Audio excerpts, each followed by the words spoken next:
Welcome to another JavaScript tutorial. Today, we learn how to check if the first and last elements of an array are the same. This simple yet fundamental task introduces concepts like array indexing and conditional statements, which are essential for working with arrays effectively. Let's dive in. Our task is to write a function that checks if the first and last elements of an array are equal. If the array has at least one element and the first and last elements match, the function should return true. Otherwise, it should return false. This task is simple but important when working with array-based algorithms. Here's our function. First, last, same. It calculates the last element's index using nums.length minus 1 and compares it with the first element using the equality operator. If they are equal, the function returns true. Otherwise, it returns false. Let's see how it works with some examples.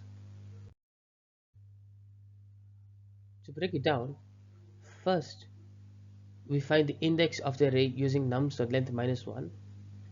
Then we compare the first and last elements.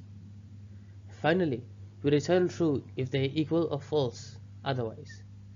This approach ensures clarity and efficiency. In this example, the array is 10, 20, 30. The first element is 10 and the last element is 30.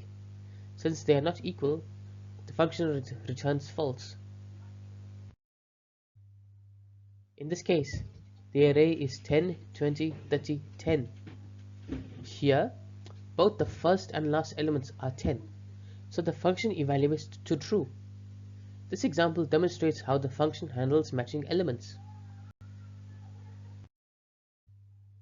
In this example, the array is 20, 20, 20. Since all elements are the same, the first and last elements also match, and the function correctly returns true. Here's the ES6 version of this function. Using an arrow function, we've condensed the logic into a single line. It's a modern, elegant solution that's both readable and efficient.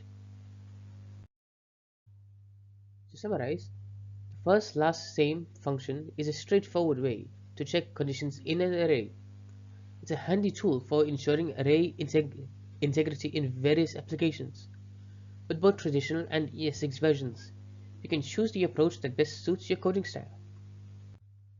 Thank you for watching this tutorial. If you enjoyed it, please like, share and subscribe for more JavaScript tips and tricks.